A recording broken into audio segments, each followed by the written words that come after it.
My father's name flashes on my phone screen for the 5th time. I watch it vibrate against my glass desk, the sleek surface a far cry from the scratched oak table where I did homework as a child. Outside my window, Chicago's skyline gleams in the afternoon sun 15 stories up and 800 miles from the rancher home where I learned to make myself small. I hover my finger over ignore again, the leather chair creaks as I shift my weight, the phone falls silent. 3 seconds later an email notification appears from Lawrence Reynolds. Subject, your sister needs you. Last chance. My stomach tightens as I open it, the words blurring together except for the final line. Chloe's wedding is the most important event of her life. Be there or forget about any future support. A voicemail notification pops up next. I press play and set it on speaker. Madeline, it's your father. His voice fills my apartment, commanding as ever. I don't know a game you're playing, but this has gone on long enough. Your sister's wedding is in 2 weeks, and the festivities start this weekend. If you can't put aside whatever grievance you have for Chloe's special time, then you can forget about any future support from this family. Your mother is beside herself with worry. Call me back immediately. A bitter laugh escapes my throat. I cross to the closet and pull out a framed diploma hidden behind winter coats. The gold embossing catches the light. Madeline Ann Reynolds, Bachelor of Science in Data Science, summa cum laude. 3 years collecting dust instead of hanging on my wall because old habits die hard. My phone buzzes with a text from my mother. Please call. Your father is getting impatient. I glance at the calendar on my desk. Chloe's 2-week wedding extravaganza is highlighted in angry red 14 days of ceremonies, parties, and photo shoots for the golden child's perfect day. I tap open my banking app. $138,947.32 in savings. More than enough to never need their support again. They just don't know it yet. A memory surfaces 3rd grade, clutching my report card with 5 perfect ads. Mom at the kitchen table, nodding without looking up from her magazine. That's nice, honey. That same night, the living room erupting in cheers for Chloe's participation ribbon from the school play. Did you see how she projected her voice? She was the best one up there. Dad's face glowing with pride while I sat invisible on the stairs. The science fair my sophomore year. The blue ribbon I won for analyzing local water quality. The empty chairs where my parents should have been. They'd gone to Chloe's soccer game instead. She'd scored 1 goal and they talked about it for weeks. Principal Williams handed me my award. Your parents must be so proud. I nodded, the hollow feeling in my chest already familiar. Then senior year, the thick acceptance package from the University of Chicago. My hands trembling as I read the scholarship offer. Chicago? Mom's forehead creased with concern. That's so far away. Chloe might feel inferior if you go there when she's just attending community college. Dad didn't even look up from his newspaper. We've discussed this. You're staying local. End of story. The quiet negotiation that followed. I could live in the dorms at State just 20 minutes away. For quiet study, I'd argued. They agreed, believing I'd surrendered. 2 weeks later, I boarded a bus to Chicago with everything I owned in 2 suitcases. Leaving a carefully crafted paper trail of community college registration and a fake dorm assignment. The calculated risk of my first real independence. Now I stand before my bathroom mirror. No longer the invisible daughter. My reflection shows someone they wouldn't recognize, confident, successful, unburdened by the need for their approval. I return to my desk and trace my fingers over my name on the diploma. Madeline Ann Reynolds, product analyst, 6-figure salary, invisible no more. My laptop screen glows as I open the airline website. My fingers move decisively across the keyboard, booking a first-class ticket home. Time they finally see me. I whisper to my reflection in the darkened screen. I pack my designer luggage with precision, tucking the diploma between layers of clothes. A gentle smile spreads across my face as I imagine their expressions when they finally learn who I've become. Have you ever had to hide your success from those who should have celebrated it most? What would you do if your family only valued you when they needed something from you? My homecoming is about to teach them a lesson they never expected. The rental car crunches over familiar gravel. I park behind a floor span unloading cascades of white roses. My childhood home has transformed into something from a bridal magazine, with ivory fabric swags draped across the porch railings. My mother opens the door before I knock. Her hair is colored a precise shade of honey blonde, not a strand out of place. Madeline, finally. Her hug feels like a performance. Too stiff and too brief. Decided to support your sister, I see. Inside, the house smells of vanilla candles and fresh paint. Wedding planning has turned every surface into a staging area. My father emerges from his study, reading glasses perched on his nose. He doesn't hug me, just nods over a clipboard. Good, you're here. The programs need to be folded and these guest welcome bags assembled. He thrust the clipboard into my hands. Chloe needs these done by 4. I just walked in the door, Dad. And now you have something useful to do. Chloe appears at the top of the stairs, phone pressed to her ear. No, I specifically said cascading arrangement, not gathered. This is literally ruining everything. She spots me and holds up one finger in the universal sign for wait. Do you understand this is the most important day of my life? When she finally descends, she air kisses near my cheek. Mad, thank God, the caterer is threatening to quit and Mom is useless with this eating chart. Nice to see you too, Chloe. Elliot's planning this surprise for the reception and I need to make sure it coordinates with everything else. Elliot? I set down my bag. Her fiancé, my mother supplies. You'll meet him at dinner. He's absolutely wonderful. Such a brilliant investor. Crypto millionaire, Chloe corrects with obvious pride. Elliot Brady arrives at precisely 6.30, carrying an expensive bottle of wine and wearing a smile that doesn't quite reach his eyes. He's taller than I expected, with the kind of clean-cut handsomeness that belongs in commercials for luxury watches. The mysterious sister finally appears. He grips my hand too firmly. Chloe said you were some kind of computer genius hiding away in the big city. Product analyst, I correct. Sounds intense. He winks. I've got some friends developing an AI trading platform, revolutionary stuff. We should talk shop sometime. During dinner, Elliot dominates with tales of crypto investments and exclusive opportunities. My father hangs on every word. So which exchanges do you primarily trade on? I ask. During a rare pause, Elliot's smile freezes momentarily. Oh, a mix. Mostly private platforms, exclusive access through my network. Fascinating. And your company's based where? We're decentralized, he replies smoothly. The beauty of blockchain, right? I've got partners in Singapore, Zurich, Dubai. My father shoots me a warning look. Madeline, not everyone wants to discuss business at dinner. Later, searching for wedding programs in my father's study, I stumble across refinancing paperwork for the house, dated 3 weeks ago. The property I grew up in, which had been nearly paid off, now carries a sizable new mortgage. Voices drift from the adjacent dining room. Lawrence, are you sure about this second mortgage? My mother's worried till and freezes me in place. That's everything from my inheritance, too. Helen, Elliot has guaranteed 20% returns minimum. But $115,000 is. You wouldn't understand investments like these. My father cuts her off. This is what building real wealth looks like. I lean against the wall, my analyst's brain calculating risk factors.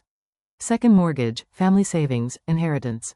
All flowing toward Elliot's vague investment opportunity. He's a fraud. Aunt Helen's voice is barely above a whisper, as we stand in the back garden, supposedly admiring her contributions to the wedding flowers.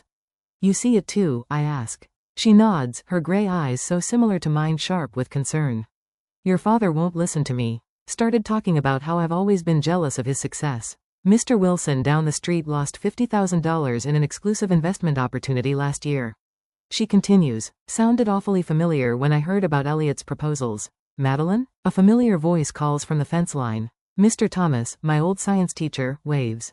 I've been following your career. That Chicago data science program you attended is one of the best in the country. I freeze. How did you, unlike your parents, some of us actually pay attention? Aunt Helen pats my hand for the first time since arriving. I feel seen. Dad, Mom, I think we need to talk about Elliot. We're in the living room that evening. What about him? My father doesn't look up from his newspaper. I've noticed some inconsistencies in his business claims. The way he describes his investments doesn't align with how crypto markets actually function. My mother sighs dramatically. Honestly, Madeline, you've always been jealous of your sister's happiness. This isn't about jealousy. His investment claims don't make mathematical sense. My father finally looks at me, his expression hardening. You don't understand business at this level, Madeline. Not everything fits into your little spreadsheets. The front door opens and Chloe enters with Elliot. She immediately senses the tension. What's going on? Your sister has concerns about Elliot's business. Chloe's face crumples. Are you serious? You show up after 3 years and immediately try to ruin the only good thing in my life?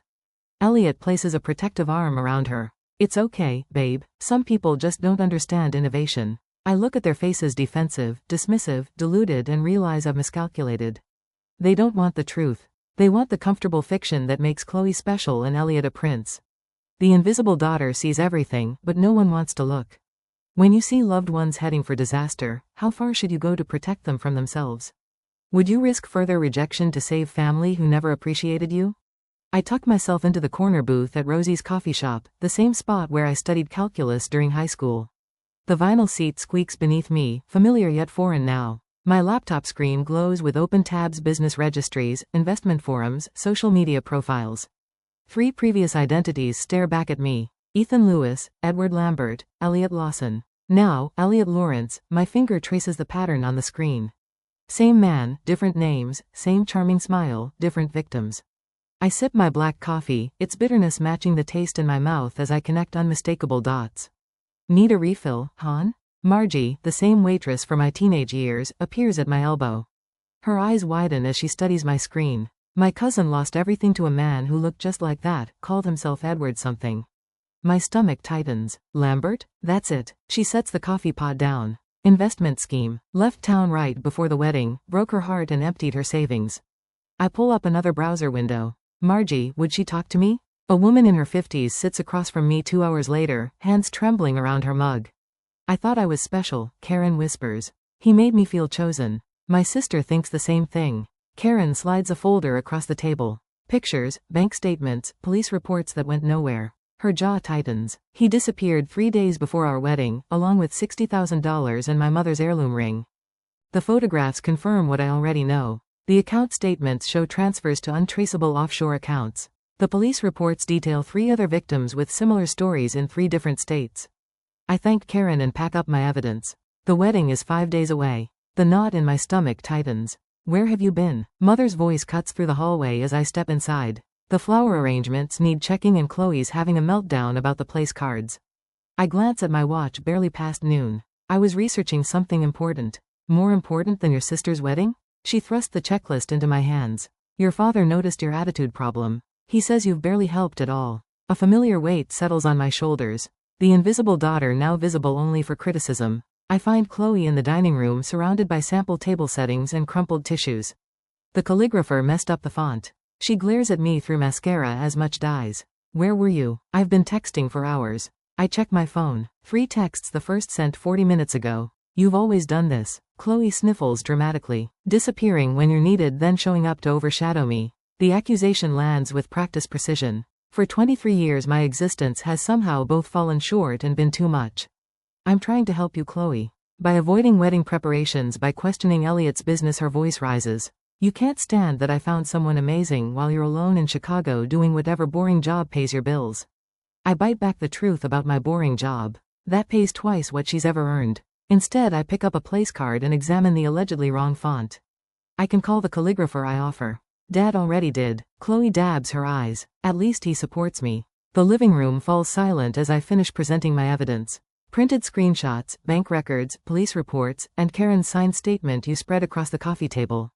My parents said, stunned on the sofa. Chloe perches on the armchair, face pale. Elliot stands by the fireplace. His expression carefully composed. This is clearly a case of mistaken identity. His smile doesn't reach his eyes. I have a common face. People mix me up all the time. 3 different women in 3 different states. I keep my voice steady. All with the same experience of a man who matched your description, used names similar to yours, and disappeared with their money right before the wedding. Madeline. My father's voice carries a warning. This is absurd. Dad, look at the pictures. I push a photo toward him. Look at the timeline. Look at the pattern. I've never seen this woman in my life. Elliot insists. Gesturing at Karen's statement. Chloe jumps to her feet. I can't believe you'd go this far to ruin my happiness. Tears stream down her face. You've always been jealous of me. Jealous? The word catches me off guard. I'm trying to protect you. By ambushing my fiancé with these fabrications, Chloe snatches the papers from the table, crumpling them in her fist. Chloe. I reach for her arm. The second mortgage, your retirement fund, Mom's inheritance, it's all gone to his investment opportunity. Don't you see the pattern? That's enough. My father stands, face flushed. You need to leave this house right now. Elliot places a comforting hand on my father's shoulder. Lawrence, it's all right. She's just concerned for her sister. Misguided, but coming from a good place. His practiced sympathy makes my skin crawl. I'm not leaving. I stand my ground, straightening to my full height. And I'm not the same invisible daughter anymore. Silence falls across the room. What are you talking about? My mother asks. I didn't go to community college. The truth rushes out after years of containment. I graduated top of my class from the University of Chicago 3 years ago. I'm a product analyst at TechFusion. I make 6 figures. I've been supporting myself entirely since I was 18. Their stunned faces would be satisfying under different circumstances. That's impossible. My father stammers. Is it? I pull out my company ID badge. Check my LinkedIn profile. Call my office. I've been someone else entirely while you were too busy with your golden child to notice. Chloe sinks back into her chair, her expression flickering between shock and disbelief. And now I'm giving you one chance. Your last chance at toes. See the truth before it's too late. I gather the scattered evidence, carefully reassembling the cake. This man is not who he claims to be. The wedding is in 5 days. His pattern is to disappear 3 days before the ceremony. Once he has access to all the funds. Elliot's mask slips for justice. A Conda flash of calculation crosses his face before the charming smile returns. I think we've all heard enough fantasy for one day. My father's voice has regained its authority. Madeline, I won't ask again. Leave now. I look at each of them. My father's rigid certainty. My mother's conflicted loyalty. Chloe's defensive anger. Elliot's practiced concern. When he disappears with everything you have. I say quietly, gathering my belongings, remember that someone tried to warn you. The front door feels heavier than it did when I was 17. Sneaking out to study at the library. This time, I'm not hiding who I am. This time, I'm walking away with the truth they refuse to see. Have you ever had to stand alone with the truth while everyone you loved shows comfortable lies? What would you do if you were me? Walk away? Or fight harder for a family that refused to listen? My next decision will change everything. My phone won't stop buzzing. I set it face down on my kitchen counter and pour another cup of coffee. Watching the steam rise in the morning light of my Chicago apartment. 2 days before Chloe's wedding, and the notifications have evolved from demanding to desperate. I flip the phone over. 17 missed calls, 23 text messages, 5 voicemails. The first voicemail plays on speaker. Madeline, he's gone. My father's voice cracks the sound I've never heard before. Elliot disappeared last night. Call us back. The second. The accounts are empty. Everything, even your mother's retirement fund. His commanding tone has vanished, replaced by something hollow. The third catches me off guard. The police said without a written contract there's little they can do. My mother's voice trembles. They called it a civil matter. Please, Maddie, we need you to come home. She hasn't called me Maddie since I was 10. Chloe's text glows on the screen. You were right. I didn't listen. Please help us. I trace my finger around the rim of my coffee mug. From my 15th floor window, Lake Michigan stretches blue and boundless. 15 stories up and a lifetime away from the family that only sees me when disaster strikes. My mentor Vivian answers on the second ring. You sound troubled, she says instead of hello. They finally believe me about Elliot, I tell her. Now that he's gone with their money. And they want your help. Yes. Vivian's silence holds years of wisdom. She helped me build my career when my own parents couldn't be bothered to attend my graduation. What are you considering? She finally asks. I press my forehead against the cool glass of my window. I haven't decided yet. Boundaries aren't walls, Madeline, they're doors you control. After we hang up, I book a flight home for the second time this month. The difference. This time I pack only enough clothes for 3 days. The wedding tent stands half dismantled in the backyard when my cab pulls up. White chairs stacked against the fence. The elaborate flower arrangements, now wilting, still adorn the porch rails. My mother opens the door before I knock. Her makeup-free face aged 5 years in 2 days. You came. Her arms hover for a hug I don't step into. My father paces the living room. Phone pressed to his ear. He hangs up when he sees me. His eyes flick to my designer handbag. The watch on my wrist. We thought perhaps he might be able to help with. He clears his throat. Financial assistance. Until we sort this out. What will the Hendersons think? My mother wrings her hands. And the country club board, your father's treasure. Chloe sits curled on the couch wearing sweatpants and one of my old high school t-shirts she must have found in my former bedroom. Her eyes are swollen. If you had been more supportive from the beginning, I might have listened. Her voice lacks its usual edge, but the blame lands familiar nonetheless. You were always so negative about him. I set my handbag on the coffee table and unbuttoned my coat. The living room feels smaller than I remember. The walls still display Chloe's dance trophies and not a single one of my academic achievements. I can help with some things. I say, my voice steady. Not all. My father straightens. Now Madeline, asks your father. I can help you file police reports properly. I can contact my colleague who specializes in financial fraud recovery. I can connect you with a lawyer who handles cases like this. I take the points off on my fingers. I cannot replace the money you lost. The silence stretches taut between us. But my mother starts. I earn 6 figures, I have substantial savings, and I will not sacrifice my financial security to rescue you from a situation I explicitly warned you about. My father's face reddens. This family has supported you your entire life. A laugh escapes me short. Unexpected. Did you? When? We put a roof over your head. Food on the table. That's the legal minimum, Dad. Chloe uncurls from the couch. So you're just going to abandon us? After being right? Is that what matters to you, being right? I meet her gaze steadily. What matters to me is being respected. Being heard. I exhale slowly. You need me now, but you've never wanted me. There's a difference. My mother collapses into a chair. How can you be so cold? I learned from experts. The words slip out before I can catch them. For the first time, they all truly look at men at through me or past me. They see the woman who built herself without their notice, who succeeded without their approval. These are my boundaries, I say quietly. I will help you navigate this legally. I will stay 3 days. I will not empty my savings account or cosign loans. Those are my terms. My father starts to speak, stops, then tries again. When did you become this person? When you weren't looking. Is it our obligation to help family when they have treated us poorly, or is setting boundaries an act of self-respect? What conditions would you set before helping those who only turn to you in crisis? Father paces the living room, each heavy footfall drumming his authority into the floorboards I once tiptoed across. As head of this family, I've always made decisions with everyone's best interests at heart. He stops, squares his shoulders toward me. This situation requires a unite front. I sit perched on the edge of the same armchair, where I'd curl up with books as a child, trying to disappear.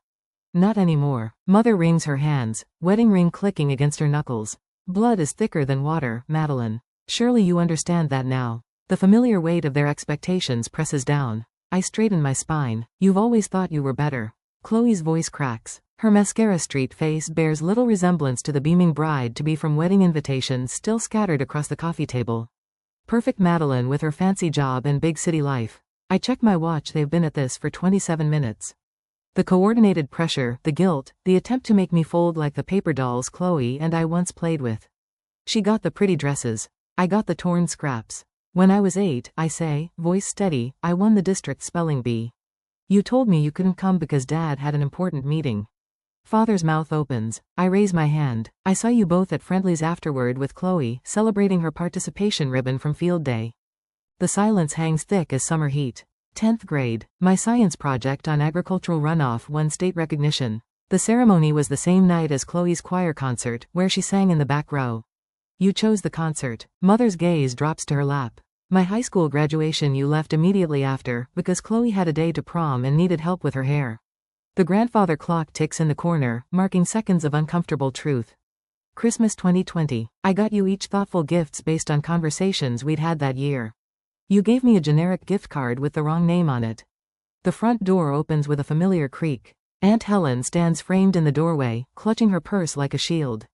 I saw it all. Her voice wavers but holds. Every recital you missed, every achievement you downplayed. I watched this child wilt while you fawned over her sister. Father's face flushes crimson. This is family business, Helen. I am family, my aunt says. Someone in this room needs to acknowledge what happened in this house. I rise from the chair. My full height, suddenly apparent in this room, where I spent so many years trying to shrink myself. I'll help with the house. My voice fills the space I never claimed before. I'll cover the second mortgage. I'll arrange for the credit card debt to be consolidated. Their faces flash with relief, quickly hidden. But I won't help with your reputation. I won't pretend Chloe wasn't scammed by a man any decent background check would have flagged. I won't lie to the neighbors about where the money went. I need each of their eyes in turn. I won't attend any community functions where you parade me around as the dutiful daughter who swooped in to save the day. Father's jaw clenches. You don't get to dictate terms in my house. I do when I'm the one with the means to save it. The words taste unfamiliar, powerful, certain. My assistance comes with legal protections for me. The money will be handled through formal channels with documentation. You won't have direct access to any funds. Think of it as a business transaction, not a family bailout. Mother's eyes widen. We're not some charity case, Malin. No, you're not. Charity doesn't come with requirements. This does. For my briefcase, I withdraw 3 copies of a document my lawyer prepared. The paper makes a crisp sound as I place them on the coffee table. This outlines the terms of my financial assistance. One-time solution, not an ongoing relationship. I'll transfer the funds to pay off the second mortgage directly to the bank. The credit card consolidation will go through a financial advisor I've selected. This is ridiculous. Father blusters, but his eyes track the papers. Second page is an acknowledgement. I tap the document. It states that for years, you consistently favored one child over the other, creating an environment of emotional neglect. Mother gasps. We would never sign such a thing. Then I'll leave, and you can explain to the bank why you can't make next month's payment. The room falls quiet except for Chloe's ragged breathing. Father reaches for his reading glasses with shaking hands. You've become hard. I've become honest. I remain standing. The world didn't break me. Neither did you, but I won't pretend anymore. He reads silently, pen hovering above the signature line. His hand trembles. Your mother and I did our best. Your best was deeply unequal. The words emerge without anger, just truth. 10 minutes later, all 3 signatures mark the page. I text my financial advisor to proceed with the arrangements we discussed. I pull out my phone and make a call. Miss Winters, we're proceeding with Plan A. Yes, the full arrangement. I listen briefly. Thank you. The documentation has been signed. You'll receive copies within the hour. I turn to my family. Rachel Winters is a certified financial advisor who specializes in family debt restructuring. She'll contact you tomorrow to begin the process. Everything will go through her, not me. Father opens his mouth to object. This isn't negotiable, I say. She'll ensure the mortgage gets paid and creditors are handled properly. The money never touches your accounts directly. I gather my things without rush or ceremony. No tearful embraces. No promises to call soon. I hope you find peace with your choices. I straighten my jacket. Check that I have everything. Aunt Helen follows me onto the porch. Will you be all right? The afternoon sun warms my face as I look at the street where I once waited for a school bus, dreaming of escape. I already am. I walk to my rental car, back straight, steps measured. The rear view mirror shows the house growing smaller, but I don't look back. Some bridges can't be rebuilt. Some shouldn't be. Sunlight streams through the bay windows of my home office, casting golden rectangles across the maple desk, where I've arranged my life in neat, purposeful rows. My Chicago apartment is gone traded for this craftsman bungalow with its solid bones and history. 1 year since I walked away from the Reynolds family drama, the diploma now hangs centered on the wall. Madeline Ann Reynolds, Bachelor of Science in Data Science, summa cum laude. No longer hidden behind winter coats. No longer a secret. My laptop chimes with an incoming video call from Layla, the 3rd student in my mentorship program for first-generation college women. Her face appears, bright with news about a scholarship interview. I use that preparation technique you taught me, she says, tucking her dark hair behind her ear. When they asked why I deserved it more than others, I didn't apologize or minimize. I told them exactly what I'd accomplished with it. And I lean forward. Her smile breaks wide. They called an hour ago. I got it. You earned it. I correct her gently. There's a difference. After the call, I step into my backyard garden. Spring has coaxed the first green shoots from soil I've amended and nurtured through seasons of patience. My fingers brush the tender leaves of tomato seedlings. These will grow strong, unlike the withered roots I left behind. The letter from my therapist, Dr. Chen, sits on the patio table. 1 year of weekly sessions documented in her precise handwriting.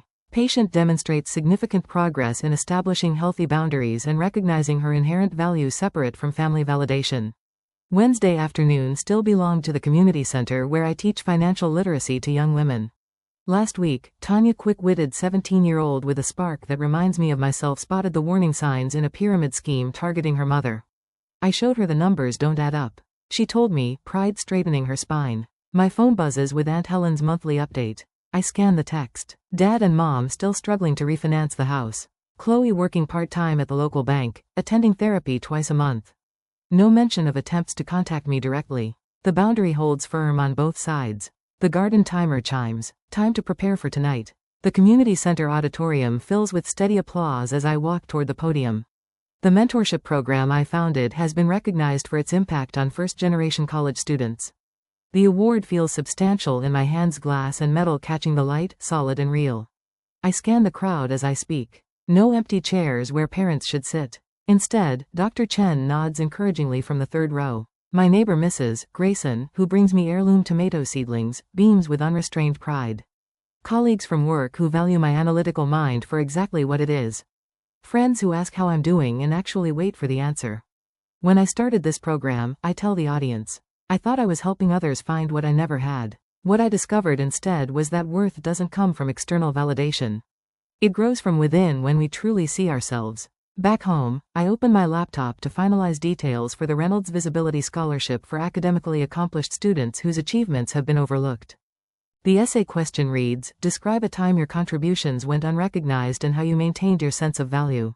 A notification pops up, a mail from Sasha, my first mentee. You saw me when no one else did. That changed everything. As twilight softens the edges of the day, I water my garden with methodical care. The tomato plants stand alongside peppers, zucchini, and herbs, each one chosen, planted, and tended by hands that know their own strengths. The rustle of leaves in the evening breeze sounds like whispered approval. I touch the stem of a rose bush I pruned severely last fall. It's sprouting new growth stronger than before. Some things grow stronger when cut back, I whisper. A smile tugging at my lips as I survey the life I've built thriving. Rooted and finally completely visible.